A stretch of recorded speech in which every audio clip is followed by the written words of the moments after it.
মা আমাকে টান দিয়ে বাম পাশে আনলো, মায়ের বাম পাশে প্রস্রাব করে দিয়েছি, মার ডাইনে ভিজা বামে ভিজা। এখন তো আলহামদুলিল্লাহ সবাই স্বাবলম্বী, সবার ঘরে বক্স খাট যদি না থাকে একটা সেমি বক্স খাট আমাদের ঘরে আছে। আমার প্রিয় ভাইয়েরা, সোফা যদিও না থাকে ভালো চেয়ার আমাদের ঘরে আছে। আমাদের ঘরে কম্বলের অভাব নাই, আমাদের ঘরে তোষকের অভাব নাই। কিন্তু আজ থেকে 20 বছর আগে একটু খেয়াল করেন, এদেশের গ্রাম অঞ্চলে অনেক মানুষের ঘরে খাট তো দূরের কথা, চকিও ছিল না। খের বিছাইয়া মা, তার উপরে পুরান কাটা বিছাইয়া আমাদেরকে নিয়ে মা শুইত। এমন মা ছিল, বাবা বছর 2টা কাপড় কিনে দিত, কাপড়গুলো ছিঁড়ে যাইতো, সেলাই করতো, এরপর পড়তো, 2টা ব্লাউজ বানিয়ে দিত, 2টা পেটিকোট বানিয়ে দিত। এই এক পিস করে মা বছর কাটিয়ে দিতেন। মায়ের ডাইনি ভিজা, মায়ের বামে ভিজা। মা জননী আপনাকে আমাকে বকর উপর তিনি জায়গা করে দিলেন। ওই বকর উপরে যখন একটু আরাম যখন পেলাম, গভীর রাত, কখনো পৌষ মাসের শীতের রাত, আবার কখনো মাঘ মাসের শীতের রাত, মায়ের বকর উপরে প্রস্রাব করে দিয়েছি, মায়ের পরনের কাপড়টাও ভিজিয়ে দিয়েছি। মার কাছে শুকনা কোনো কাপড় নাই। সারা রাত মা আমাকে কোলে করে বসেছিল, আর মা কাঁদতো, বলতো আল্লাহ আমার জাদুমণির যেন ঠান্ডা না লাগে,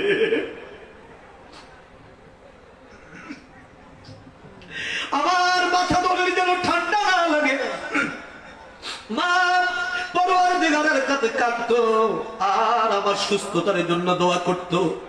প্রিয় ভাইরা বন্ধুরা, একটু খেয়াল করেন, রমজান মাস যখন আসতো, এখন তো কত আইটেমের ফল ফ্রুট দিয়ে ইফতার হয়, তখন এত ফল ফ্রুট ছিল না।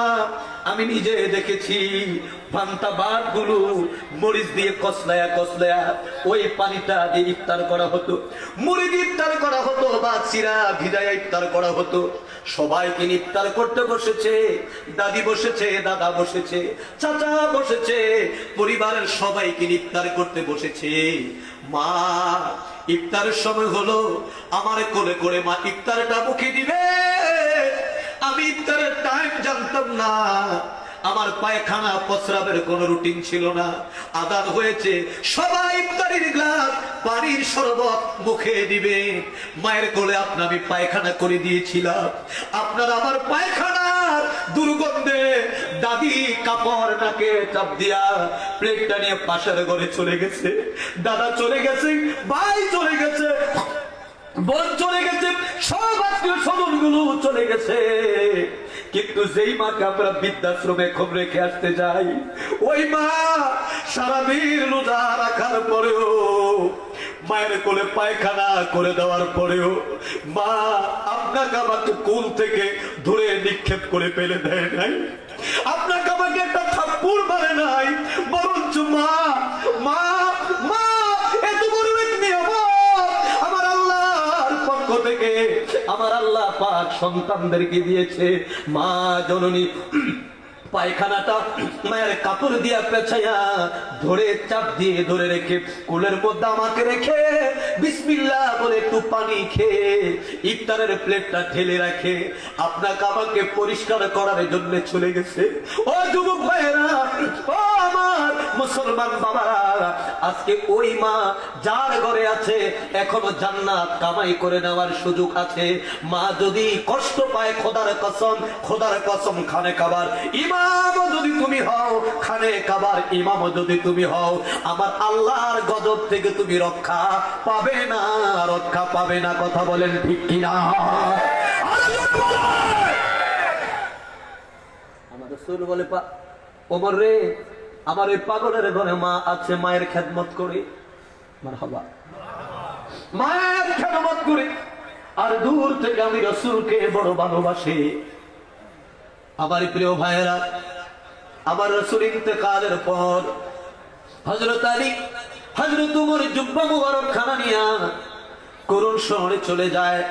আরে রাসূলকে বলেছিল, ইয়া রাসূলুল্লাহ, শহরে তো কত পাগল থাকে, পাগল ছিনবো কেমন করে? আজকে আমার দেশে আমার নবী এলমে গায়েব জানে কি জানে না এই নিয়ে মন্তব্য হয়, এই নিয়ে বায়াস হয়, এই নিয়ে মোনাজারা হয়। আমি বায়াসের পক্ষে না, মোনাজারার পক্ষে না। কারণ বায়াস মোনাজারা দিয়া এই পর্যন্ত স্বাধীনতার আজকে প্রায় 50 বছর হয়ে যায়।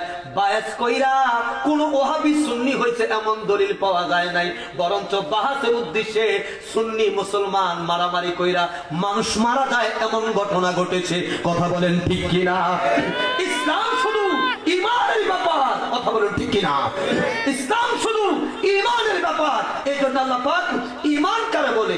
আল্লাযীনা ইউমিনুনা বিল গায়ব ওয়া ইউকিমুনাস সালাতা ওয়া মিম্মা রাযাকনাহুম ইউনফিকুন। ইমানদার তো তারা যারা অদৃশ্য দেখে নাই তারপরে বিশ্বাস করে। সুবহানাল্লাহ বলেন। দেখে নাই তারপরে বিশ্বাস করে আল্লাহ আছে। সুতরাং ইসলাম বা ঈমান হলো বিশ্বাসের ব্যাপার, এটা বাহাস মোনাজারার ব্যাপার না। বাহাস হবে ইহুদিদের সাথে হবে, খ্রিস্টানদের সাথে হবে, বৌদ্ধদের সাথে হবে। যারা কোরআন বোঝে না, যারা ইসলাম এখনো কিছুই জানে না, তাদেরকে কোরআন খুলে খুলে ইসলাম কি বলেছে সেটা বুঝাইতে হবে। আর আমাদের দেশে যে বাহাসের যে সিস্টেম চলছে, এগুলো আমি দেখেছি অযথা সময় নষ্ট করা, অযথা অর্থ ব্যয় করা ছাড়া আর কিচ্ছু না। বরঞ্চ এগুলো করে করে আজকে সমাজের মধ্যে বেশি ফিতনা হচ্ছে। আমার ইমাম, আমার রাসূল হায়াতুন নবী। তুমি মানো না তোমার নবী যেমন, তুমি এটা নিয়ে থাও। কি বলেন? তোমার নবী যদি মরা নবী হয়, তুমি মরা নবী নিয়ে থাকো। তাহলে তোমার কবরে যখন বলবে মান হাযার রাজুল, তখন নবী আসবে না, শয়তান যাবে। কারণ তোমার নবী তো মরে গেছে, শয়তান এখনো মরে নাই, শয়তান আছে, শয়তান যাবে। আর আমার নবী হায়াতুন নবী, আমার নবীর আমার কবরে যখন বলে মান হাযা রাজুল বুইসা ফিকুম, তখন আমার কবরে আমার রাসূল আসবেন। কারণ আমার নবী হায়াতুন, কথা বলেন, হায়াতুন নবী। আমার কবরে আমার নবী আসবেন, এটা আমার ঈমান। হযরত ওমর কো হুজুর চিনবো কেমনে? রাসূল কেমনে চিনবা? হুজুর হ্যাঁ, আমার রাসূল কয় ওমর, আমার ওই পাগলের ডান হাতের তালুতে একটা বসন্তের দাগ আছে। সুবহানাল্লাহ। সোনার মদিনা বহু দূরে, কিন্তু মদিনাওয়ালা আমার অন্তরে। বলেন কিন্তু মদিনাওয়ালা আমার অন্তরে। বলেন কিন্তু মদিনাওয়ালা আমার অন্তরে। সোনার মদিনা বহু দূরে, কিন্তু মদিনাওয়ালা আমার অন্তরে। বলেন কিন্তু মদিনাওয়ালা আমার অন্তরে। আমার জন্য নবী অনেক দূরে, ওয়াইস করুনি মদিনায় যায় নাই, কারণ ওয়াইস করুনির জন্য মদিনা দূরে ছিল। কিন্তু আমার নবীর জন্য মদিনা থেকে করুন শহরে দূরে না। আমার নবী দেখে ওয়াইস করুনির কোন হাতের তালুর মধ্যে কি দাগ আছে। নবী কুমুর রে, আমার পাগলের হাতে বসন্তের দাগ আছে। কোথায় করুন শহর আর কোথায় মদিনা? নবী যদি গায়েব নাই জানে, নবী কি মুখস্থ কথা বললো নাকি? হযরত ওমর চলে গেলেন করুন শহরে। মারহাবা। কষ্ট হচ্ছে? খুঁজতেছে খুঁজতেছে খোঁজ পেলেন পাগলের। হুজুরের নাম কি? আমার নাম ওয়াইস। হুজুর কষ্ট করে একটু হাতের তালুটা দেখাবেন। নাম নাই, ঠিকানা নাই, হাতের তালু দেখতে চাও? হাতের তালুতে কি? হুজুর দয়া করে একটু হাতের তালু দেখান। ওয়াইস করুনি কয় তোমরা কারা গো? তোমাদের পরিচয় জানি না, তবে কেন জানি তোমাদের কাছ থেকে মদিনার গ্রাম পাই। কেন জানি তোমাদের কাছ থেকে মদিনার গ্রাম পাই। কে তোমরা, যে তোমাদের পরিচয় জানতে চাই। হযরত ওমর বলে ওয়াইজরে আমার নাম হলো ওমর ইবনে খাত্তাব রাদিয়াল্লাহু তাআলা আনহু। তিনি হলেন শেরে খোদা হযরত আলী মুর্তজা রাদিয়াল্লাহু তাআলা আনহু। আমরা রাসূলুল্লাহর সাহাবী ওয়াইজ করে রাখতে বলে, আরে ওমর, ওরে আলী, কেন তোমরা আমার কাছে এসেছো আর আমার হাতের তালুই বা কেনে দেখতে চাও? হযরত ওমর চোখের পানি ছেড়ে দিয়ে বলল, ওয়াইজ করুনি রে, যেই নবীর প্রেমে এত পাগল তুমি ছিলা, আবার ওই নবী জগৎ থেকে বিদায় হয়ে গেছে। আমার নবী একটি তাবারক দিয়েছে তোমার জন্য, তবে ততক্ষণ পর্যন্ত তাবারক হস্তান্তর করতে পারি না যতক্ষণ তোমার হাতের তালু না দেখাইবা। হযরত ওয়াইস করুনি হাতের তালু দেখাইলেন। হযরত ওমর বলে, আমার নবী যেমন বলেছে তাকে দেখি হযরতে ওয়াইস করুনির হাতের তালু তেমন দাগ দেখা যায়। হযরত ওয়াইস করুনি হাতের তালু দেখে বুঝতে পারলেন এই পাগল সেই পাগল। ডাক দেখে ওয়াইস করুনি রে, আমার নবীজি তোমার জন্য জুব্বাখানা দিয়েছে। এরে ওয়াইস করুনি, জুব্বা দিব, তবে তার আগে জানতে চাই এমন কি আমল তুমি করলা? নবী বলেছে কোনদিন তুমি মদিনায় যাও নাই, শরীয়তে কোনদিন নবীরও তুমি দেখো নাই, এমন কি আমল করলা, এমন কি ভালো তুমি আমার রাসূলকে বাসলা, যার কারণে আমার রাসূল তোমার জুব্বা মোবারক দিয়ে দিলেন। হযরত ওয়াইস করুনি একবার হযরত আলীর দিকে তাকায়, আবার হযরত ওমরের দিকে তাকায়, তাকে বলে, ওমর রে, ওরে ওমর, আমি শুনেছিলাম উহুদের যুদ্ধে আমার নবীর দ্বন্দ্ব শহীদ হয়েছে, আমার নবীর দ্বন্দ্ব শহীদ হয়েছে শুনেছি। শোনার পর আমি চিন্তা করলাম আমার নবী কেমন ব্যথা জানি পেল, ওই ব্যথাটা একটু বোঝার জন্য আমি ওয়াইস করুনি একটা পাথর হাতে নিয়ে সামনের উপরের শাড়ির একটা দাঁত ফেলে দিলাম। আমার মন বলছে, ওয়াইস রে, আমার নবীর কি নিচের শাড়ির পড়লো না উপরের শাড়ির পড়লো? আমার প্রশ্ন করলে আমি নিচের শাড়ির আরেকটা দাঁত পালিয়ে দিলাম। আমার মন বললো ডাইনের না বামের। এইভাবে প্রশ্ন করতে শুরু করলো। আমি ওয়াইস আমার নবীর প্রেমে 32টা দাঁত আমি ভেঙে ভেঙে ভেঙে ফেলে দিলাম। ও ওমর, আমার নবীর জবান ব্যথা কিছুটা হলো আমি অনুভব করেছি, কিছুটা হলো আমি অনুধাবন করেছি। হযরত ওমর চোখের পানি ছেড়ে দিয়ে ডাকতে বলে, ভাই, এ ওয়াইস করুনি, আর বলো না, আর বলো না, আর বলো না, বুঝেছি রে, বুঝেছি আমার নবীর জুব্বা পাওয়ার জন্য যে যোগ্যতা, যেই ভালোবাসা, যেই প্রেম তোমার থাকা দরকার, সেই প্রেমের বহির প্রকাশ তুমি করেছো, যার কারণে আমার নবী রহমাতাল লিল আলামিন তোমার জন্য নবীর জুব্বা মুবারক দিয়েছে। জবান খুলে কোন মারহাবা, আল্লাহু আকবার বলেন, ইয়া রাসূলুল্লাহ। আমরা ওই রাসূলকে চাই কি চাই না? আরে জোরে বলেন, কারা কারা চান? দুই হাত তুলে আল্লাহকে দেখেন।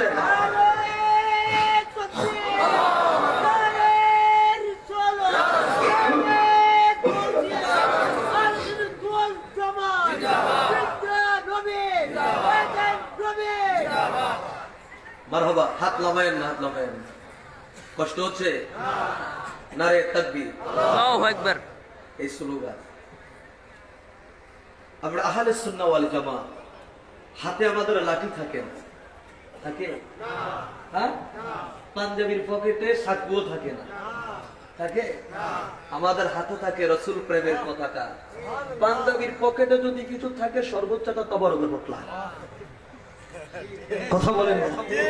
মাঝে মাঝে পুলিশ ওই চেকপোস্টে গাড়ি ব্রেক দেয়। আমার হুজুর কোথা থেকে আসছেন?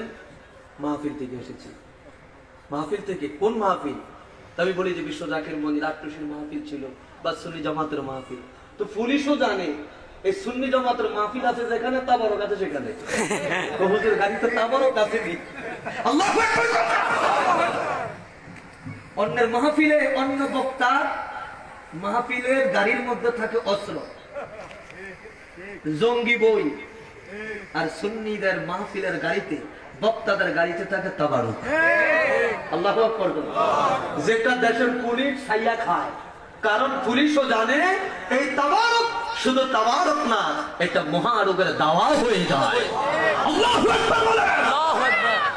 যার কারণে আমি দেখেছি যাদেরকে হোটেল শেরাটনে দাওয়াত দিয়েও খাওয়ানো, দাওয়াত দিলেও দাওয়াত নেয় না, কথা বলেন না, দাওয়াত দিলেও দাওয়াত নেয় না, রেডিসনে দাওয়াত দিলে দাওয়াতে যাইতে চায় না, ওই নেতাগুলো সুন্নি মাহফিলের স্টেজে এসে বসে থাকে, ভাই যাবেন না, তাবারক একটু খাইয়া যাই।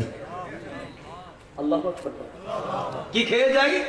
তাবারক। তোমাদের হাতে সত্যের পতাকা, কালিমার পতাকা, পকেটে সর্বোচ্চ থাকলে একটা তাবারকের পোটলা, কণ্ঠে থাকবে আল্লাহু আকবার নামের ধ্বনি, হৃদয়ে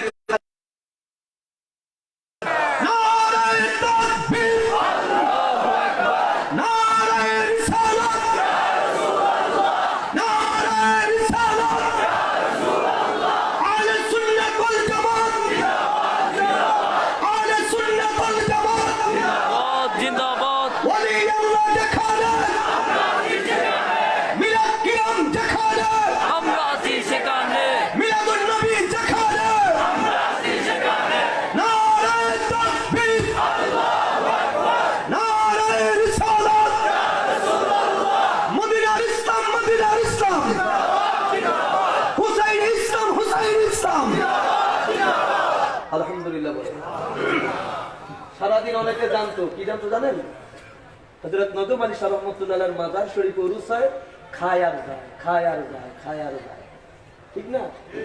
এখন এই স্লোগানে প্রকাশ প্রমাণ হলো, এলাকাবাড়ি জানলো যে না গিয়ে বুঝি ভুলে করলাম, শুধু খাইলাম আর আইলাম, এটা কি করলাম? এখন যেখানে দেখি রসুল প্রেমের একটা বাগান সেজেছে। আল্লাহু আকবার বলেন। কষ্ট হইতেছে? এবার আসেন শরীয়তে ঢুকি। আমিন বলেন না?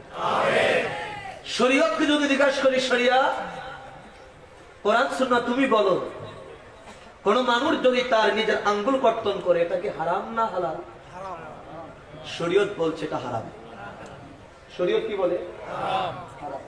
আঙ্গুল আমার কাটলাম আমি, শরীয়ত কটা হারাম। মারহাবা কর। ওয়াইস কুরুনি আঙ্গুল একটা তো কাটে নাই, দাঁত একটা ভাঙে নাই, 32টা ফেলাই দিয়েছে। এবার আমি আপনাদের কাছে জানতে চাই, হযরত ওমর ইবনে খাত্তাব রাদিয়াল্লাহু তাআলা আনহু, হযরত শেখ খোদা আলী রাদিয়াল্লাহু তাআলা আনহু, ওনারা শরীয়ত জানতো না? কি জানতো না? আঙ্গুল চাইতে কম জানতো না, বেশি জানতো? গাউসুল পাক আব্দুল কাদের জিলানী আল হাসানী ওয়াল হুসাইনী রাদিয়াল্লাহু তাআলা আনহু সাহেব একবার ওনার এক মুরিদ, আবেগ তো পীরার মুরিদি, এটা চলে আবেগে, প্রেমে। সুবহানাল্লাহ বলেন। আল্লাহু আকবার বলেন। মেজবান্ডার দরবার শরীফে যান, সেখানে প্রেমের ঢেউ খেলে। সুবহানাল্লাহ বলেন।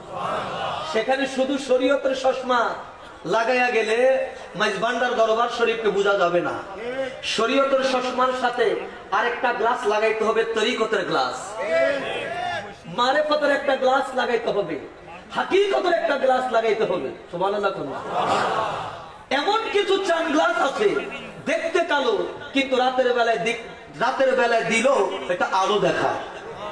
সুবহানাল্লাহ। তো ঠিক আল্লাহর ওলিদের দরবারে শরীয়ত অনেক কালো দেখা যায়, কিন্তু তরিকতের গ্লাসটা লাগাও, দেখবা সেখানে নবীর প্রেমের ঢেউ খেলে। আল্লাহু আকবার বলেন। বিশ্বজাকের মঞ্জিল আমার কেবলা জান হুজুরের দরবারও তাই ঘটত, প্রেমের খেলা। তো গাউসুল পাককে প্রশ্ন করা হলো, হুজুর আপনার কাছে জানতে চাই, যেদিকে তাকাই শুধু আপনার মহিমা, আপনার গুণ কীর্তন, আপনার কেরামত, আপনার কেরামত, আপনার কেরামত। সুবহানাল্লাহ বলেন। ওই যে আমার আগে উস্তাদুল উলামা আল্লামা আবুল কাসেম নূরি মাদ্দাজিল্লাহু আলী সাহেব বলেছিলেন গাউসুল পাকের বয়ানের কথা। উনি যখন বয়ান করতেন, 20 জন 25 জন মানুষ প্রেমের এশকে মারা যেত। সুবহানাল্লাহ। কি হতো? মারা যেত। উনি একদিন বয়ান করতে বসলেন, বিশাল জনসমাবেশ। এর আগে উনি অনেক উলামায়ে কেরাম, যেমন আমাদের আপনার কি যেন বলে, পাকিস্তানের হুজুর কেবলা যখন আসে, জামিয়াতে যখন আসে, হুজুর তো শেষে এসে একটু কথা বলো বা মুনাজাত দেয়, তার আগে জামিয়ার মুহাদ্দিস সাহেব, প্রিন্সিপাল সাহেব বিভিন্ন জন আলোচনা করে না করে। তো ঠিক তদ্রুপ ভাবে গাউসে পাকের এক মহাসমাবেশ, সেখানে ওনার দরবারের উলামায়ে কেরাম খুব কোরআন হাদিসের জজবা দিয়ে আলোচনা করতেছে, কিন্তু শ্রোতাদের মধ্যে কোনো অ্যাটেনশন নেই, মনোযোগ নাই, মানুষ এদিক ওদিক তাকাতাকি করে। তো গাউসে পাক আব্দুল কাদের জিলানী রাদিয়াল্লাহু তাআলা আনহু সাহেব আসলেন, এসে তিনি স্টেজে বসে তিনি আলোচনা শুরু করলেন। কি আলোচনা? উনি বলল, দেখেন আমি আলোচনার কি করব, গতকালকে রাত আমার জন্য এক গ্লাস দুধ রাখা হয়েছিল। দুধ কি রেখেছেন? দুধ রাখা হয়েছে, যেটা আমি প্রত্যেক রাত আমি শোয়ার আগে পান করি। কিন্তু এই দুধের গ্লাসটা একটা বিড়ালের ধাক্কা লেগে দুধের গ্লাসটা পড়ে গেছে, আমি আর দুধ খাইতে পারলাম না। এটা পুরানো না, এটা হাদিসও না, এটা ইজমাও না, এটা সুন্নাও না, এটা কিচ্ছু না, জাস্ট ওনার জীবনের একটা ঘটনা বললেন। আমি দুধটা খেতে পারলাম না, কালকে রাত্রে দুধ না খেয়েছিলাম, এতটুক কথা বললেন। এতটুক কথা বলতে দেরি ময়দানের মধ্যে মানুষগুলো গলা কাটা মুরগির মতো চটপট করতে শুরু করলো, কাঁদতে কাঁদতে মানুষ যার যার, মানুষ বেহুশ হয়ে গেল। ওনার দরবারের উলামায়ে কেরাম ওনাকে বলল, হুজুর এটা আবার কোন তরিকা? এটা তো বুঝলাম না। এতক্ষণ আমরা বুখারী শরীফ, মুসলিম শরীফ, তিরমিজি শরীফ, বড় বড় তাফসীরের হাওলা দিয়ে আমরা কথা বলতেছিলাম, মানুষ শুনেই তো না। আর আপনি কি বললেন? কালকে রাত্রে দুধ পান করতে পারে না, দুধটা বিলিয়ে ফেলাই দিয়েছে। এটা শুনে মানুষ কেমন করলো কেন? তখন গাউসে পাক বলেছিল যে আমার দেলের সাথে তাদের দেলের একটা সম্পর্ক আছে, সেতু আছে। সুবহানাল্লাহ বলে। পীরের দেলের সাথে যখন মুরিদের দেল যখন অ্যাডজাস্ট হয়ে যায়, সুবহানাল্লাহ বলে, তখন ওই হৃদয়ের মধ্যে পীরের পাগল হয়ে মদিনাওয়ালার নূর তাদের অন্তরে ধাক্কা মারে। ওই ধাক্কায় অনেক মুরিদ সইতে পারে, অনেক মুরিদ সইতে পারে না। ওই গাউসে পাক আব্দুল কাদের জিলানী আল হাসানী ওয়াল হুসাইনী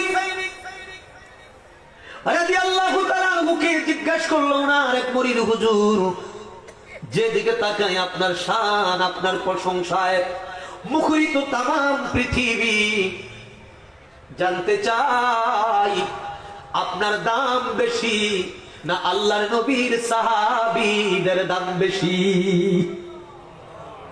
সুবহানাল্লাহ কইেন না। আপনার দাম বেশি না সাহাবীদের? গাউসে পাক স্তব্ধ হয়ে গেলেন, ডাক দিয়ে বলে, এই পাগল কি কইলি? হুজুর জানতে চাই, কারণ নবীর সাহাবীরা তো অনেক অনেক উদ্ধার কথা। সুবহানাল্লাহ বলেন না। ওনারা যে ঘোড়ায় চড়েছে, যুদ্ধের ময়দানে ঘোড়া দাবিয়েছে, ওনাদের স্পর্শতার কারণে ঘোড়ার দাম বেড়ে গেছে। ওই ঘোড়ার পায়ের মধ্যে যে ধুলি লেগেছে তার দামও বেড়ে গেছে। আমি গাউসে পাক তারও সমান হতে পারি না। সুবহানাল্লাহ বলেন। আল্লাহু আকবার বলেন।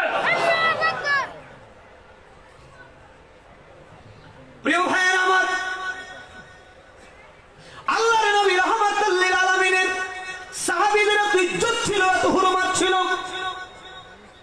যে হযরত ওমরের ভয়ে শয়তান পর্যন্ত পলায়ন করতেও সে হযরত ওমর তাকিয়ে দেখলেন ওয়াইস করুণীর মুখের 32টা দাঁত নবীর প্রেমে ভেঙে ফেলে দিয়েছে।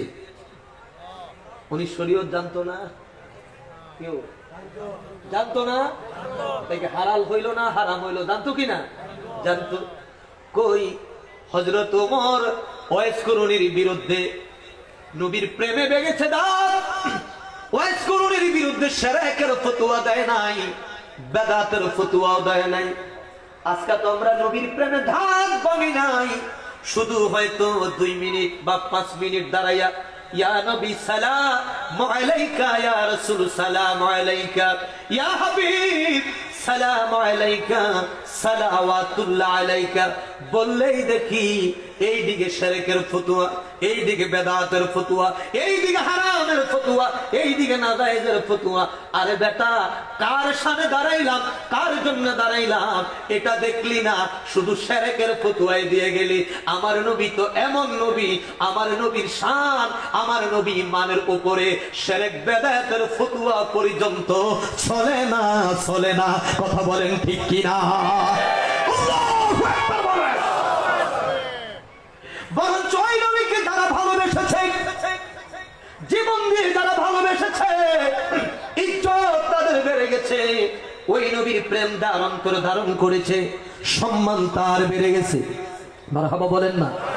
সূরা আসর আমি তেলাওয়াত করেছিলাম। সূরা আসরটা কেন নাজিল হলো? প্রিয় ভাইয়েরা, আল্লাহর নবী রাহমাতাল লিল আলামিনের সাহাবী ভাইয়েরা আমার, যার কথা আল্লাহর হাবিব বলেছিলেন, আমি হলাম জান্নাতের মধ্যে প্রথম, আমার পরে যিনি জান্নাতের মধ্যে, আমার পরে যিনি জান্নাতে প্রবেশ করবে তিনি হলো আমার সাইয়েদনা আবু বকর সিদ্দিক রাদিয়াল্লাহু তাআলা আনহু। ওই আবু বকর, কেউ বলছে তৎকালীন মক্কার বাজারের একটা নয় দুটা নয় 40টি দোকানের মালিক তিনি ছিল।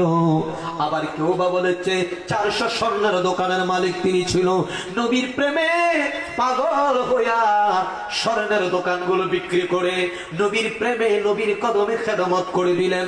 এত খেদমত করলেন, আল্লাহর নবী রাহমাতাল লিল আলামিন যেদিন তাবুকের যুদ্ধে নবী যাবে, রোম সম্রাট মদিনা আক্রমণ করবে, নবী শুনলেন মসজিদে নববীতে আল্লাহর নবী একটা চাদর মোবারক বিছিয়ে দিয়ে বলল, ও সাহাবীরা, কে আছো তোমরা, কোথায় আছো?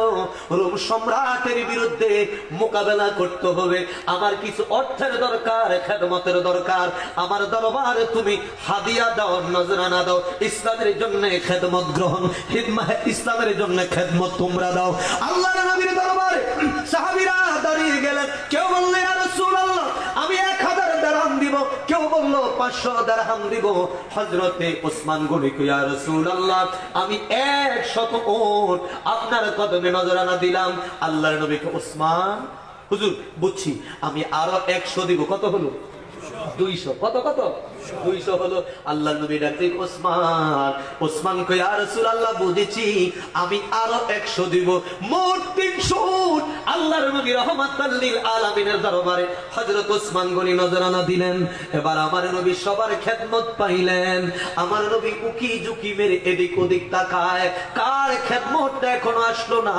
আমার নবী এদিক ওদিক তাকায়, আমার নবী তাকায় বলছে, ও সাহাবীরা, সবার খেদমত তো পাইলাম, আমার আবু বকর কই রে? আবার আবু বকর কই? আবু বকর পিছন থেকে দাঁড়িয়ে বললেন, ফিদাকা ইয়া আবি উম্মি ইয়া রাসূলুল্লাহ, হুজুর আমি হাজী। আমার নবী আবু বকর, সবার খেদমত পাইলাম, আপনি কি কিছুই আনেন নাই? হযরত আবু বকর কেঁদে দিলেন, ইয়া রাসূলুল্লাহ, আমি আর কি আনবো গো, আমার তো দিবার কিছুই নাই। রাসূল ডাকতে বললেন, আবু বকর, কিছুই কি আনেন নাই? ইয়া রাসূলুল্লাহ, খালি আসি নাই। আমার নবীকে কি আনলেন? হুজুর, এই যে গাঠুরি দেখেন, এই গাঠুরির ভিতরে যা কিছু আছে সব আমি আপনার জন্য আনলাম। আমার নবীকে, আবু বকর, গাঠুরিটা খোলো। আবু বকর গাটুরি যখন খুললেন, আমার নবী তাকে দেখে মুদ্রা নাই, দিরহাম নাই, নাই নাই মূল্যবান কিছুই নাই, আছে ঘরের আসবাবপত্র, হান্ডি পাতিল থালা বাটি গুলো। আমার নবীজি ডাকতে বলে, আবু বকর রে, ও আবু বকর, এই হান্ডি পাতিল থালা বাটি গুলো কেন আনলেন?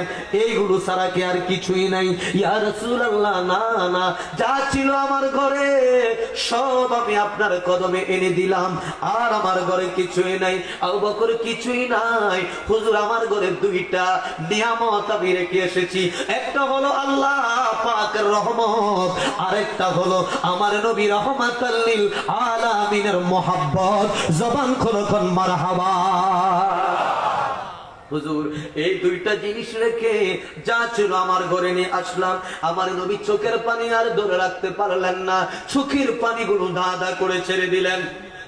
আল্লাহর নবী হযরত আবু বকর কি জড়িয়ে ধরলেন, আবু বকর কান্দে, আমার নবীও কান্দে। আহারে, ইসলামের জন্য এতই খেদমত করেছে আমার প্রিয় ভাইয়েরা, একবার তিনি পরনের জামাটা পর্যন্ত খুলে দিলেন, পরনের লুঙ্গিটা পর্যন্ত খুলে খেজুর পাতার ছাটাই পড়ে আমার নবীর দরবারে এসে বসে থাকতেন, যিনি মক্কার এক সময়ের শ্রেষ্ঠ ব্যবসায়ী ছিল। জোরে বলেন মারহাবা। আমার প্রিয় ভাইয়েরা, বন্ধুরা, ওই আবু বকর সিদ্দিক রাদিয়াল্লাহু তাআলা একদা তিনি রাস্তা দিয়ে হেঁটে যায়, রাস্তা দিয়ে চলছে, ওনার সমসাময়িক একজন ব্যবসায়ীদের সাথে ইহুদি ব্যবসায়ীর দেখা হয়ে যায়। রাস্তার মধ্যে দাঁড়াই, আবু বকর, কি হাল তোমার হইল, কি অবস্থা তোমার হইল? মক্কার বাজারে শ্রেষ্ঠ সোনার ব্যবসায়ী তুমি ছিলা, মুহাম্মাদের প্রেমে কি পাইলা? সব দিয়া দিয়া এখন সিরা কাপড় পরে রাস্তায় রাস্তায় তুমি হাঁটো। এ আবু বকর, আবু বকর রে, এখনো সময় আছে, মুহাম্মাদের কালিমা ছেড়ে দাও, মুহাম্মাদের ধর্ম ছেড়ে দিয়া আবার পূর্বপুরুষের বাপ দাদার ধর্ম তুমি শুরু করে দাও, আবার তুমি ধনী হয়ে যাবে, আবার তুমি লাভবান হবে, ভালো খাইতে পারবে, ভালো পড়তে তুমি পারবে। আবু বকরের সামনে কথা বললে আবু বকরের চোখের পানিগুলো ধা ধা করে ছেড়ে দেয়। আবু বকর ডাকতে বলেন, এর ইহুদি,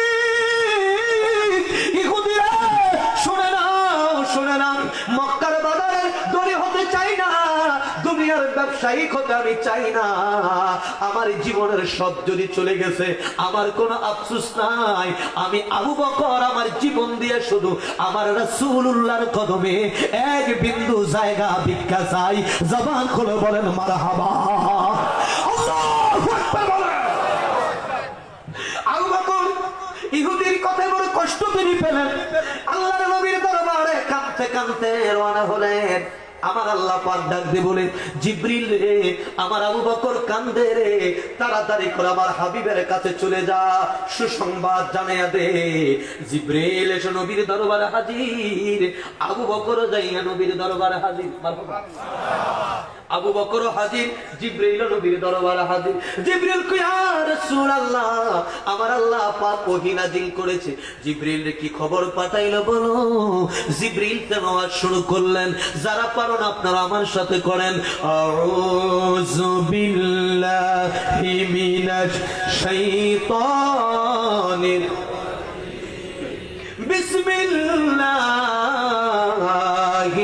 রাহমানির والعصر إن الإنسان لفي خسر إلا الذين آمنوا وعملوا الصالحات وتواصوا بالحق وتواصوا بالصبر. مرحبا. الله أكبر. বলেন ইয়া রাসূলুল্লাহ।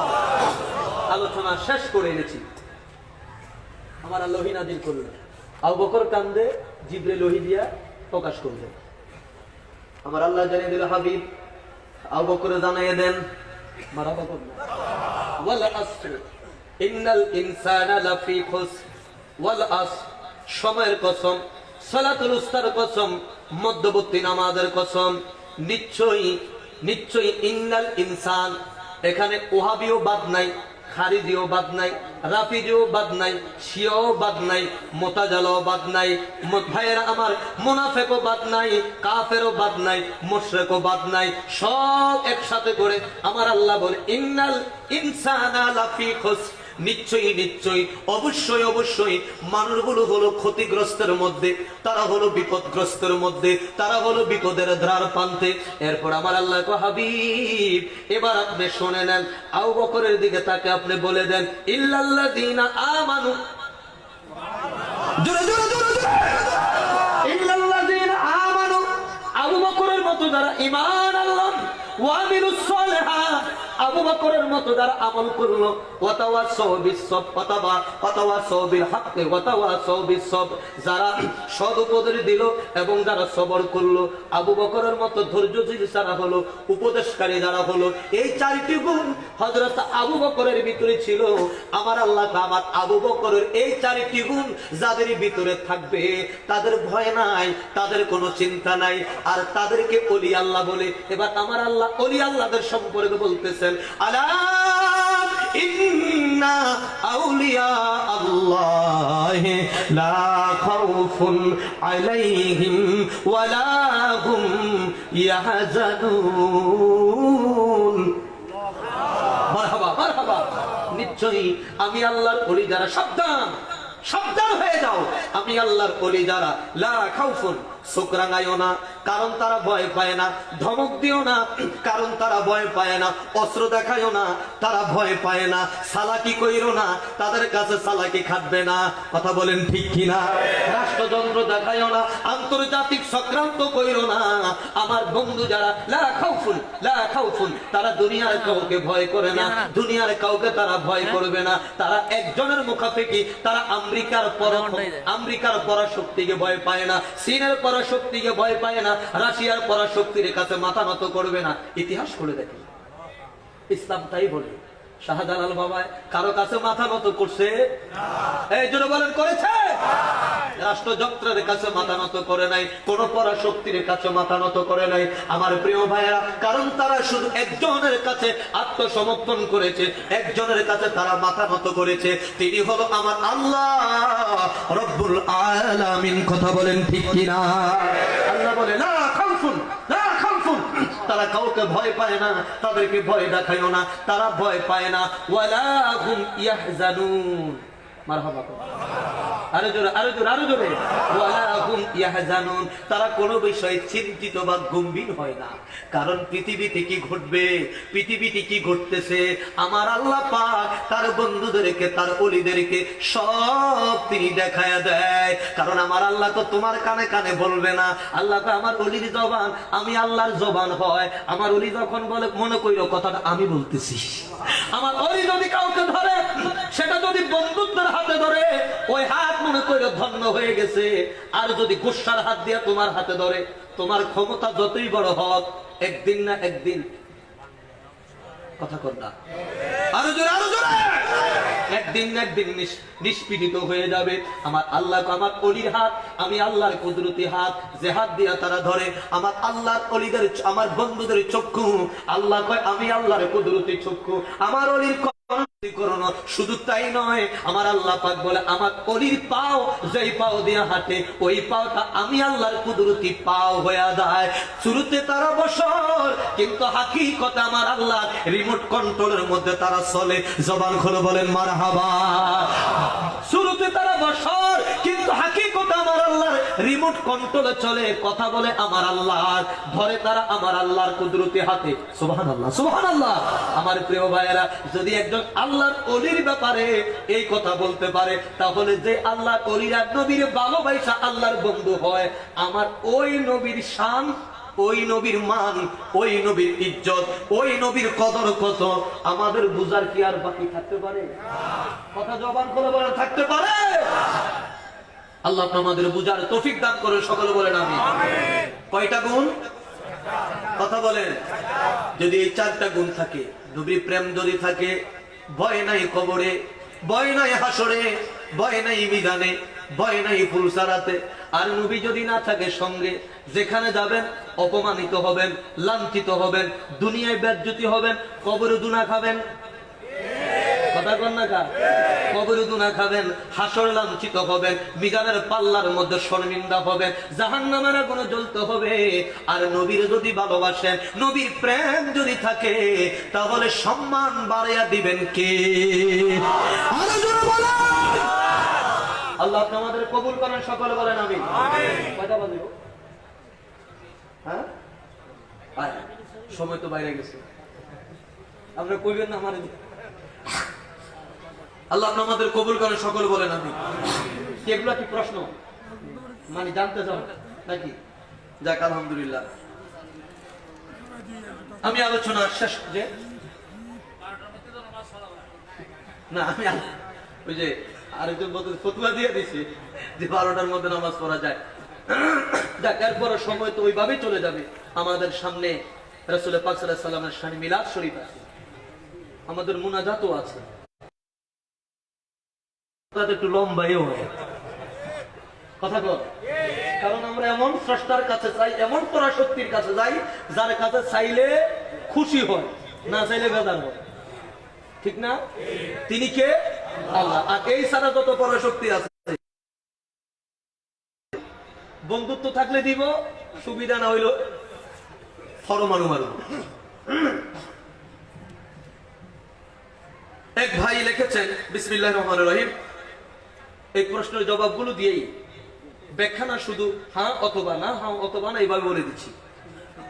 মসজিদে চেয়ারে বসে নামাজ পড়া জায়েজ কিনা? মসজিদে চেয়ারে বসে নামাজ পড়ার কোনো বিধান শরীয়তের মধ্যে নেই। আপনার ওজর আছে, মাথায় ব্যথা আছে, সেক্ষেত্রে ইসলাম বলেছে যদি তুমি তোমার সম্ভব তুমি দাঁড়াও, না হলে বসো, না হলে তুমি ইশারা নামাজ পড়ো। এখানে চেয়ারের কোনো অপশন ইসলামের ভিতরে নাই। আপনি যদি চেয়ারে বসে নামাজ পড়েন, চেয়ারে বসেন, আপনি হেঁটে এসেছেন মসজিদে, তাহলে বোঝা যায় আপনি দাঁড়াইতে পারেন। তো নামাজের মধ্যে দাঁড়ানোটা কি? কথা বলেন, কিয়াম করা কি ফরজ? তো আপনি বইয়া রইলেন, ফরজ তরক করলেন।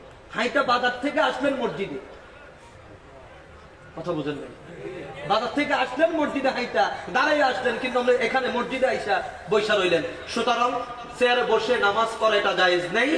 যদি কেউ বসতে সমস্যা আপনাদের হয়, মাদার কারণে, বিভিন্ন রোগের কারণে হয়, তাহলে আপনি বসে পড়েন, আপনি লেভেল হয়ে বসে পড়েন, যেভাবে আপনার সুবিধা হয়।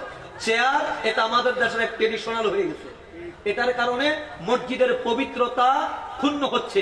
আজকে আমার দেশের কিছু লিডার পার্সন আছে, উনি মসজিদে যাক বা না যাক, ওনার চেয়ার এটা, ওটা অমুক সাহেবের চেয়ার, এমন হয়ে যায়। সুতরাং চেয়ারে নামাজ পড়ে এটা জায়েজ নেই। আমাদের সমাজে শত্রুকে বশ করার জন্য তাবিজ করা হয়। কোরআন ও হাদিসের আলোকে তাবিজ সঠিক বিধান কি? শত্রুকে বশ করা বা কাউকে বশ করা, কোরআন তাবিজ, এই তাবিজের দুইটা দিক আছে। একটা হলো কোনো কিছু কারো গলায় ঝুলিয়ে দেওয়া, এটা সম্পূর্ণরূপে এটা হারাম এবং শিরক।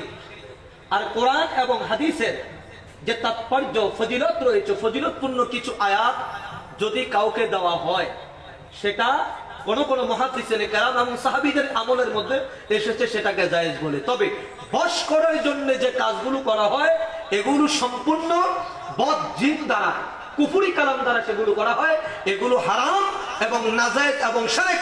এবং এগুলো যারা করে, মনে রাখতে হবে আপনার লাভের চাইতে ক্ষতিটাই বেশি হবে। কথা বুঝতেছেন? লাভের চাইতে ক্ষতিটা বেশি হবে। এরপর বলা হয়েছে ওয়ারিসদের মধ্যে সম্পদ বন্টন, এটা জটিল প্রশ্ন। কারণ ওয়ারিস কয়জন আছে? স্ত্রীও ওয়ারিসের আপনার স্বামীর হক পায়, সন্তান পায়, বাবার হক, মেয়ে পায়, বাবা মা পায়। এখন এই ব্যাপারে বলতে গেলে অনেক বিস্তারিত দরকার। এই ব্যাপারে আমি এখন আন্তাজি কথা বইলা লাভ নাই। তবে ভাই এবং বোনের মধ্যে যেটা, দুই বোনের সমান এক ভাই পাবে, এক ভাই যা পাবে, দুই বোন এক ভাইয়ের সম্পদ পাবে। কথা বলছেন? এরপর বলে সুন্নি আকীদা পন্থী কোন মসজিদ এলাকায় না থাকলে সেই মসজিদের ইমামের পিছনে জামাত আদায় করার হুকুম কি? এই ব্যাপারে দুইটি মত আছে। এ ব্যাপারে দুইটি মত। একটি মত প্রধান, যেটি ইসলামের মধ্যপন্থা বলা হয়। যদি এমন এলাকায় চলে যান, আপনি যে দেখলেন সে এলাকার মসজিদ বদ আকীদা, অর্থাৎ আহলে সুন্নাহ বদ আকীদা বলতে আমার মতের সাথে মিলে না, এটারও বদ কয় না। আহলে সুন্নাহ ওয়াল জামাতের আকীদার বিপরীত যারা, তাদের যদি হয়, সেক্ষেত্রে প্রধানত আপনি যেটা করবেন, সেখানে সমাজকে রক্ষা করার জন্য, সমাজকে রক্ষা করার জন্য আপনি সেখানে তাদের সাথে নামাজ আদায় করবেন, কিন্তু আপনি পরে নামাজটা দুসরাই দিবেন। কথা বুঝেছেন? পরে আপনি একা একা কি নামাজটা আপনি দুসরাই নেবেন। কারণ আপনি সুন্নি আলেম, মনে করেন আমি একটা মসজিদে নামাজ চলতে, তো আমি গেলাম না, 10 জন মাস ওই দেখছো মসজিদে নামাজ চলে, সুন্নি মুলুবিরা ওই রাস্তায় খাড়াইয়া রয়েছে, নামাজ পড়ে না। কথা বলেন না? আমি যে কেন পড়ি না এটা আমি জানি, কিন্তু সাধারণ পাবলিক তো বুঝবে না। এই জন্য নামাজ পড়েন, তবে নামাজটা আপনি দুসরাইয়া দিবেন। এরপরে আযানের আগে সালাতু সালাম পড়ার ফজিলত কি? এই ব্যাপারে নতুন করে বলার তো কিছু নাই, আছে? এই ব্যাপারে নতুন করে বলার কিছু নাই। আযানের আগে সালাতু সালাম পড়া এটা অতি উত্তম একটি কাজ। 7টি সময় 7টি সময় দুরূদ শরীফ পড়াকে নিষেধ করা হয়েছে। কয়টি সময়? কথা বলেন। 7টি সময়। এক, যখন আপনি হাসি দিবেন, হাসি দেওয়ার পর আমরা কি করি? আলহামদুলিল্লাহ। হাসি দেওয়ার সাথে সাথে আপনি আলহামদুলিল্লাহর বিপরীতে দুরূদ শরীফ পড়া, এটা নিষেধ। 2, আপনি রাস্তায় হাঁটতেছেন, হঠাৎ করে হুসুট খেয়েছেন, হুসুট খাওয়ার পর আপনি দুরূদ শরীফ পড়া, এটা নিষেধ করা হয়েছে। 3, আপনি আশ্চর্যজনক কোন ঘটনা শুনেছেন এই মাত্র একটা সন্তান আজকে জন্মগ্রহণ করলো, জন্মগ্রহণ করেই কোরআনের সূরা তেলাওয়াত করতে শুরু করেছে। এটা কি আশ্চর্য নয়? আমরা কি বলি? সুবহানাল্লাহ। এই সুবহানাল্লাহর ক্ষেত্রে আপনি দুরূদ শরীফ পড়াটা, এটা শরীয়তে নিষেধ করা হয়েছে। আপনি ব্যবসা করতে বসেছেন, দোকানে বসে আছেন, ব্যবসার ক্যাশে বসে আপনি দুরূদ শরীফ পড়া, ব্যবসা মানুষকে আকর্ষণ করার জন্য, এটা করা নিষেধ করা হয়েছে। এরপরে আপনি প্রস্রাব এবং পায়খানায় যখন যাবেন, ওই সময় দুরূদ শরীফ পড়াটাকে নিষেধ করা হয়েছে। স্ত্রী সহবাসের সময় দুরূদ শরীফ পড়াটাকে নিষেধ করা হয়েছে। এই সময়গুলো দুরূদ শরীফ পড়া নিষেধ। আর এই সময় ছাড়া সাল্লু আলাইহি ওয়া সাল্লিমু তাসলিমা 24 আওয়ার্স পড়া যাবে। সুবহানাল্লাহ। সুবহানাল্লাহ। কেমনে যাবে? আযানের আগে না, শুধু পিছে না, শুধু আল্লাহকে আযানের ভিতরেও আছে। কথা বলেন। আযানের ভিতরে নবীর নাম আছে না নাই? আরো জোরে বলেন। তো তুমি আগে কাটতে চাও, পিছে কাটতে চাও, আল্লাহ তো জানি তোমরা নাপিত মারা নিয়েছো, মুসলমান আইবা, তো আগেরটা কাটতে পারবা, পিছেরটা কাটতে পারবা। এই জন্য আমি আল্লাহ মাকার আল্লাহ খাইরুন মাকিরিন, মক্কার বাড়ি তোরা করবি আমি আল্লাহ জানি। এই জন্য এমন জায়গায় রাখছি, আগেও আমি, পিছেও আমি, মাঝখানে নবী। সুবহানাল্লাহ। মাঝখানে কি আমার নবী। এবার তুই কেমনে কাটো?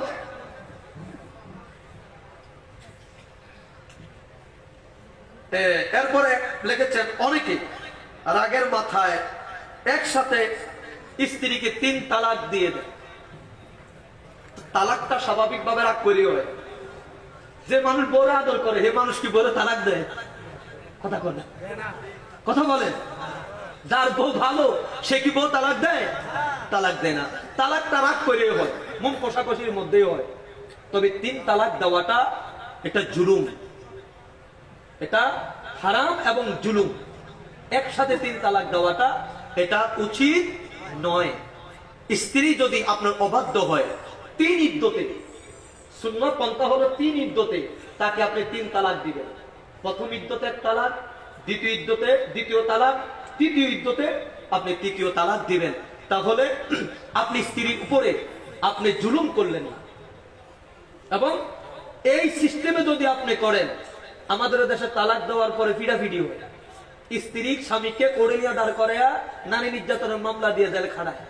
আর এই সিস্টেমে যদি আপনি করেন 3 ইদ্যত, তাহলে আপনি সুন্নত আদায়কারী হলেন, সুন্নত আদায়কারীর সওয়াবও আপনি পেলেন। সুবহানাল্লাহ বলেন। সকল কিছুর ভালো এবং খারাপ 2টা দিক আছে। এরপর লেখা হচ্ছে নামাজে আমাদের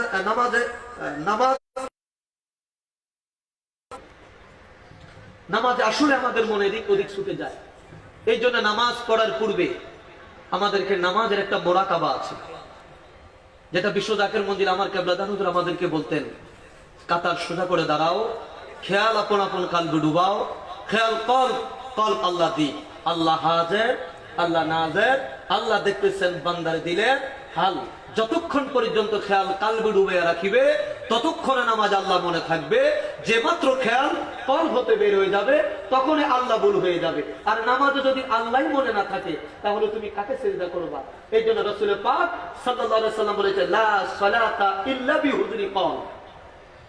সুতরাং নামাজের মধ্যে খুজু এবং খুশু যদি আনতে হয়, একগ্রতা যদি আনতে হয়, মনোযোগ যদি আনতে হয়, তাহলে আপনাকে হুজুরি কলব হাসিল করতে হবে। আর এই হুজুরি কলব হাসিল করতে হলে চট্টগ্রাম ভার্সিটি, ঢাকা ভার্সিটি থেকে লাভ হইতো না। এই জন্য হক্কানি আল্লাহর ওলি যারা আল্লাহর ওলিদের সহব্বতে মহব্বতে থাকেন, তাহলে আপনার হৃদয়ের মধ্যে খুজু এবং খুশু আসবে, নামাজের প্রতি আপনার প্রেম আসবে। আলহামদুলিল্লাহ বলেন। নামাজরত অবস্থায় কারো বায়ু যদি বের হলো, নামাজ কি ভেঙে যাবে? হ্যাঁ, নামাজ নষ্ট হয়ে যায়। আপনাকে নামাজ ছেড়ে যেহেতু বের হয়ে গেছে, মানে আপনার নামাজ ছুটে গেছে, নষ্ট হয়ে গেছে। আপনি উজু করে আবার নতুন করে নামাজ শুরু করে দিবেন। শেষ মুহূর্তে জামাত ধরার জন্য আল্লাহু আকবার বলা মুখে পুরো নিয়ত না করে জামাতের যদি শরীক হয় তাহলে হয়ে গেলে জামাত আদায় হবে কি? এখানে নিয়তের যে ব্যাপারটা, আপনি নতুন করে নাওয়াইতু আন উসাল্লি আলিল্লাহি তাআলা, এই নিয়তের কোনো প্রয়োজন নেই। জামাত শুরু হয়েছে, আপনি জামাত অংশগ্রহণ করবেন। মাগরিবের সময় যেটা আমরা চিনি, এটা মাগরিব। আপনি যখন মসজিদে যান, আপনি তো বুঝছেই যান এটা মাগরিবের নামাজ। কথা বুঝেন নাই? এই যে বুঝা ডাক দৌড় দিলেন যে নামাজের সময়টা চলে যায়, মাগরিবের সময় নিয়ত হয়ে গেছে। আপনি এখন যে শুধু আল্লাহু আকবার বলে নামাজ শুরু করে দিবেন, আপনার নামাজ জামাতের সওয়াব আপনি পাবেন।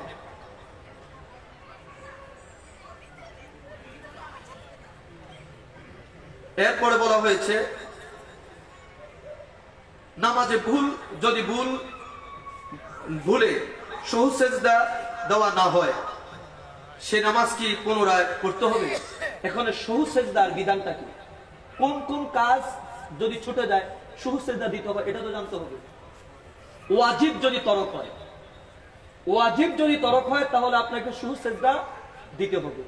আর যদি ওয়াজিব তরক আপনার হয়ে যায়, যদি সহু সেজদা না দেন, তাহলে আপনার নামাজ ছুটে যায়, নামাজ হয় না। এই জন্য আপনি নামাজকে দৌড়ে আপনি পড়ে নিবেন।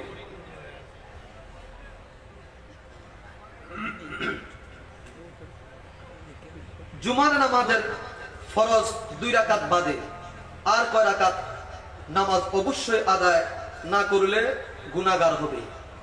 এর একটি গুরুত্বপূর্ণ প্রশ্ন। আমাদের দেশে এখন এমন হয়েছে, 2 রাকাত নফল নামাজ যদি পড়তে পারে, ইমাম সাহেব মুনাজাত দেওয়ার আগেই সামনের কাতারে যিনি গেছিল, বুঝেন নাই, সামনের কাতারে যিনি যায় নামাজ আদায় করতে গেছিলেন, উনি সবার উপর দিয়ে দৌড় দেয়। দৌড়ান কার? ও বেয়ারি বাড়ির দাওয়াত আছে, তার বাড়িতে বেয়ারি বাড়ির দাওয়াত আছে, তাড়াতাড়ি যেতে হবে, 2 রাকাত পরে দৌড়তে। এখানে দখলাল মসজিদ 2 রাকাত নামাজ, যদিও এটা সুন্নতে মুআক্কাদা নয়, কিন্তু রাসূল পাক সাল্লাল্লাহু আলাইহি সাল্লাম তার উপরে অনেক তাগিদ দিয়েছেন। এবং মসজিদের মধ্যে রাসূল তাকে দাঁড় করে তুমি একটা মসজিদের দখলাল মসজিদ তুমি আদায় করো, দাঁড় করে দিয়েছেন। এক, কাবলাল জুমা 4 রাকাত, বাদাল জুমা 4 রাকাত, ম্যাক্সিমাম এই 4 8 রাকাত নামাজ আপনি পড়তে হবে। এই 4 রাকাত 8 রাকাত নামাজকে সুন্নাতে মুআক্কাদা বলা হয়েছে। যদি আপনি না করেন তাহলে গুনাহগারী হবেন। ওজর যদি থাকে, যে ওজরের কারণে একেবারেই না, সেটা হলো আলাদা ব্যাপার। যদি মুসাফির হন, তাহলে আপনি 2 রাকাত করলে, খরচ করলে আপনার জন্য না। কিন্তু ম্যাক্সিমাম আপনি জুমার দিন 10 রাকাত নামাজ আপনি আদায় করতে হবে। অনেক বয়স্ক মানুষের ঘন ঘন হদস হয়, অর্থাৎ বায়ু বের হয়। তখন ওযু করার পরও যদি ঘন ঘন বায়ু যদি বের হয়, নামাজ আদায়ের জন্য কি করতে হবে? এখানে সেটা কেমন অবস্থা সেটা জানতে হবে। বায়ুতে হওয়া, হদস হওয়া, যদি এটা বয়স্কের কারণে এমন হয়, এমন যদি হয় যে এটা 5 মিনিট বা 10 মিনিট সেটা আপনি ধরে রাখতে পারছেন না, এমন বয়স্ক যে 5 মিনিট ওযু করার পর সে সময় পাচ্ছে না, 2 মিনিটের ভিতর আবার হয়ে গেছে, তাহলে সেটার একটা অবস্থা। আর যদি মনে করেন না 5 মিনিট ধরে রাখতে পারবেন, তাহলে আপনি কষ্ট করে এই 5 মিনিট ধরে রেখে আপনি কমসে কম ফরজ যে নামাজটা, এই নামাজটা আপনি সংক্ষিপ্ত ছোট সূরা দিয়ে আপনি আদায় করে নিবেন। কথা বুঝতেছেন? আদায় করে আপনি নিবেন। আর যদি এটা না হয়, তাহলে সেটা ওজরের মাসালার মধ্যে পড়বে। কাজা নামাজ আদায় করার নিয়ম কি? কাজা মানে ভুলে যাওয়া, ভুল করে ফেলা। এখন ভুল করছেন একটা ভালো, অর্থাৎ করেই ফেলেছেন, কিন্তু ভুল করছেন কার কাছে? আল্লাহর কাছে। গোপন রাখছে কে? আল্লাহ। এখন আপনি ইচ্ছা করলে যদি মানুষের কাছে প্রকাশ করে দেন, মানুষ সাক্ষী হয়ে যাবে। এই জন্য কাজা নামাজগুলো খুব চুপচাপ করে আপনাকে আদায় করে নিতে হবে। নামাজ যদি 5 ওয়াক্ত কাজা হয়ে যায়, তাহলে আজকে আপনি 5 ওয়াক্ত নামাজ কাজা হয়ে গেছে, আগামীকাল আপনি এটা আদায় করতে পারেন। কিভাবে? ফজরের আগে এক ওয়াক্ত, জোহরের আগে আরেক ওয়াক্ত, শুধু ফরজ যে নামাজগুলো সেগুলো আপনি কাজা আদায় করবেন। অর্থাৎ যদি কেউ আজকে মাগরিবের নামাজ আদায় না করে থাকেন, এটা কাজা হয়েছে, এটা আজকে আপনি এশার নামাজের ফরজ নামাজের আগে মাগরিবের 3 রাকাত ফরজ নামাজ আপনি আদায় করে ফেলবেন, করে এরপর আপনি এশার 4 রাকাত ফরজ নামাজ আদায় করবেন। এইভাবে আপনি নামাজগুলো এক ওয়াক্তর সাথে এক ওয়াক্ত মিলিয়ে মিলিয়ে আপনি নামাজ আদায় করবেন। অনেকে সেহারির শেষ সময়ের পরেও আযান দেওয়া পর্যন্ত সেহারি করে, সেই ক্ষেত্রে রোজার আদায় হবে কি?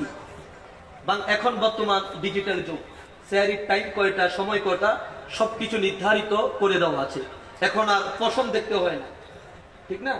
আর পশম দেখতে গেলে নিজে ঠুকবেন। আগের যুগে বিদ্যুৎ ছিল না, ঘর অন্ধকারই ছিল, এক ঘরের বাতির আলো আরব রুমে যাইতো না, ঠিক না? আরেক রুমে এই জন্য অন্ধকারই ছিল, অন্ধকার দেখছে আর খাইছে, অন্ধকার দেখছে আর খাইছে। এখন আপনার ঘরের সামনে দাঁড়াইলো লাইটের আলোতে আপনার পশম দেখা যাবে। সুতরাং এই ক্ষেত্রে যে নির্ধারিত টাইমটা দেওয়া হয় ইসলামিক ফাউন্ডেশন থেকে, সেই নির্ধারিত টাইমের মধ্যেই আপনাকে খাওয়া সম্পূর্ণ করতে হবে। আর যদি হেলামি করে আপনি এটাকে একেবারে বাড়িয়ে নিয়ে যান, আপনার মন মতো করে সেহারির সময় অতিবাহিত করে নিয়ে যান, সেহারির সময়ের সাথে আদানের সময়ের কোনো সম্পর্ক নেই। কথা বুঝছেন? সেহারির সময়ের সাথে আদানের সময়ের কোনো সম্পর্ক নেই। আদান কোন মসজিদে 15 মিনিট পরেও দেয়, কিন্তু সেহারির একটা সময় আছে, নির্ধারিত সময় আছে। ওই নির্ধারিত সময়ের মধ্যে আপনি সেহারি খেতে হবে।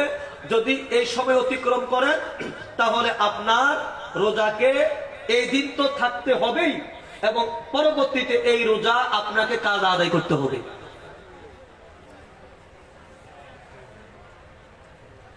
কোরবানি উপলক্ষে কনের পক্ষ থেকে বর পক্ষকে যদি গরু দেওয়া হয়, সেই গরু দিয়ে বর পক্ষের কোরবানি আদায় হবে কি? হ্যাঁ, হবে। কনের পক্ষ থেকে আসুক আর নানার বাড়ির পক্ষ থেকে আসুক, যখন আমাকে দেওয়া হয়েছে তখন এটার মালিক আমি। এখন এটা আমি ইচ্ছা করলে কোরবানি দিতে পারি, ইচ্ছা করলে রাখতেও পারি। কথা বুঝেন নাই? ইচ্ছা করে রাখতে পারি, কারণ এটা এখন মালিকানা আমি। যেহেতু কনের পক্ষ থেকে বরকে দেওয়া হয়েছে, এটা কনেকে দেওয়া হয় নাই। যদি কনেরে দেয়, কনে যদি না দিও না, তাহলে বর কোরবানি দিলে কোরবানি হবে না। আর যদি কনের পক্ষ বরকে দিয়া দেয়, বর যদি কোরবানি করে, কোরবানি হয়ে যাবে। অপবিত্র শরীরে পরিষ্কার কাপড় পরিধান করলে সেই পরিষ্কার কাপড় কি নাপাক হয়ে যাবে? এবং অপবিত্র শরীর বলতে নাপাক, নাপাকটা কিন্তু সারা শরীর লেগে থাকে না, এটার অবস্থা বুঝতে হবে। যদি এটা আপনার কাপড়টা, এই চাদরটা ভালো, আমি নাপাক, কিন্তু নাপাকটা শুকিয়ে গেছে, এখন এটা আমার গায়ে দিলাম, নাফাকের মধ্যে লাগলো না, আমার গায়ে দিছি, এটা নাফাক লাগলো না, এটা অপবিত্র হবে না।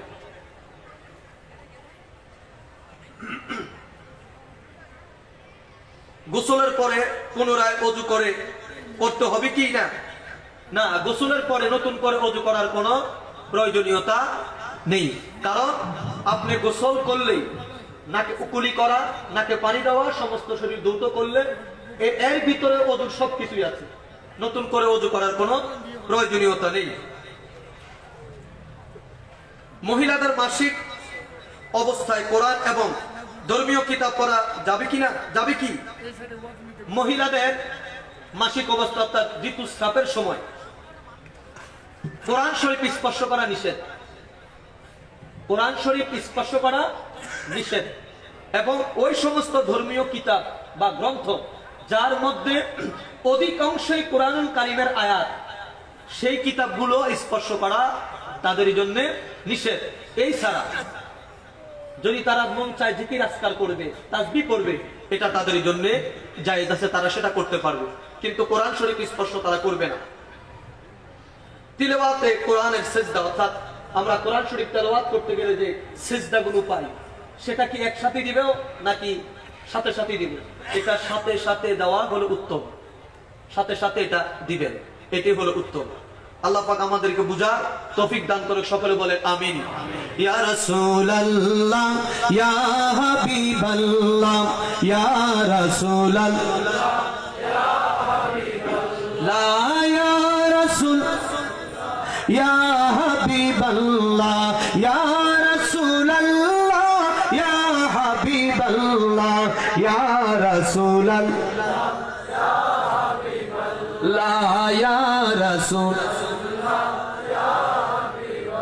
শুনেছি হাদিসে দেখিলে তোমাকে জীবনের গুনাহ জড়িয়া পড়ে অগদিও গদে খাদয়া করিয়া ইয়া রাসূলুল্লাহ লা ইয়া রাসূলুল্লাহ লা ইয়া রাসূলুল্লাহ ইয়া হাবিবাল্লাহ ইয়া রাসূল হাবিবাল্লাহ ইয়া রাসূলুল্লাহ লা ইয়া রাসূলুল্লাহ আরশ সে ज़्यादा मर्तबा वाला रोज़ाए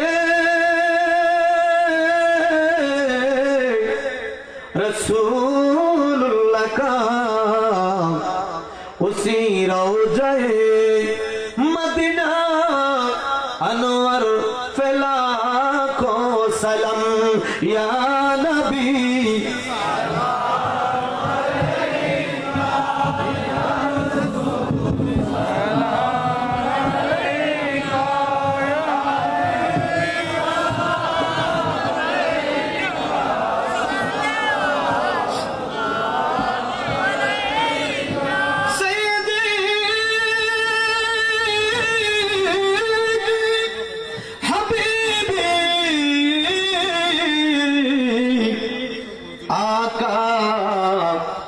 या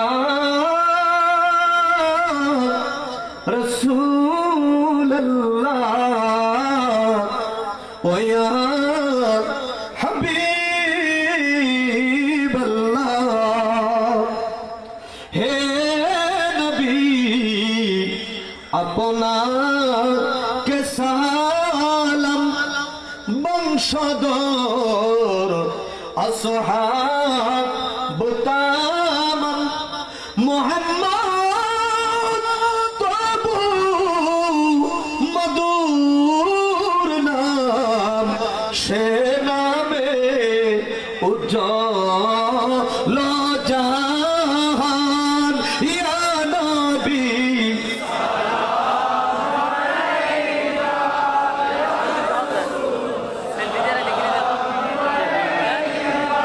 या हबीब सलाम अलैका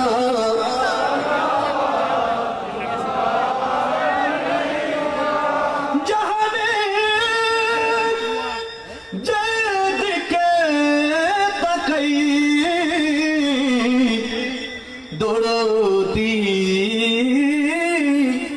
আর তো কেউ নাই তুমি যে এই গোলামদের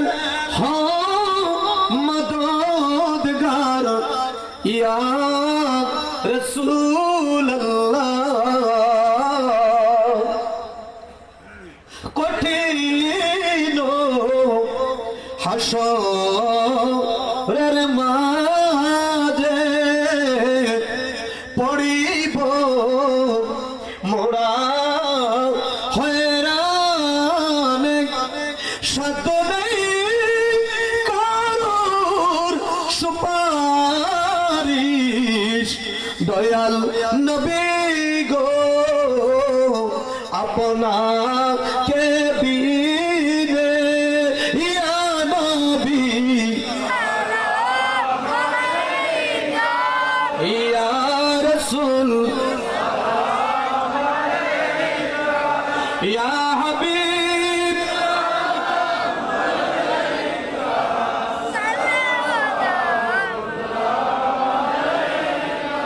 महर सरखे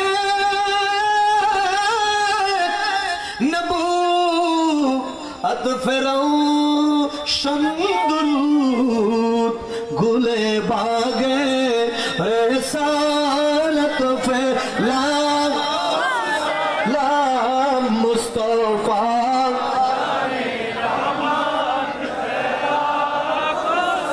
ला शमे बज में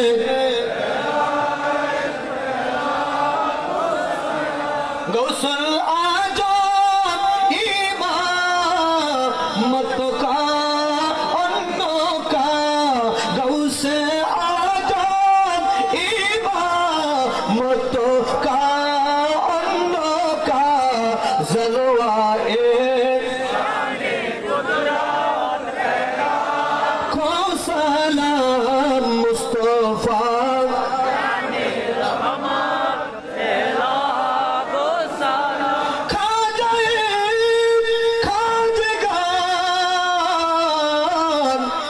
खजल गरीब नवाज उस्मैनो दीनो मिल्लत फैला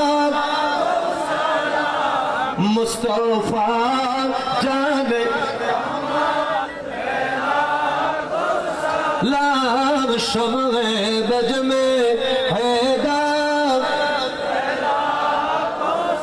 लाल मुस्तफा जाने रहमत फैला बलगल उला बिकमाली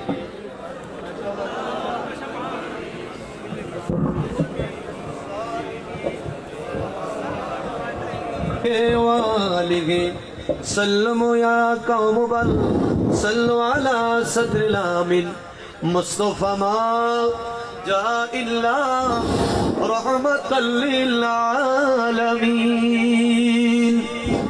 মারহাবা মারহাবা হুজুরকে হযরত সৈয়দ রাজা আলী শাহ রহমাতুল্লাহ সিদ্দিক সংসদের পক্ষ থেকে অসংখ্য মোবারকবাদ। আমাদের মাঝে এসে উপস্থিত হয়েছেন ফটিকছড়ি উপজেলা আওয়ামী লীগের সম্মানিত সাংগঠনিক সম্পাদক ও সমিতির হাট উচ্চ বিদ্যালয়ের সম্মানিত শিক্ষানুরাগী জনাব মোহাম্মদ শাহনেওয়াজ। আমাদের মঞ্চে অনেক মেহমান এসেছে, সবার নাম নেওয়া সম্ভব হচ্ছে না। দূর দূরান্ত থেকে অনেক মেহমান আমাদেরকে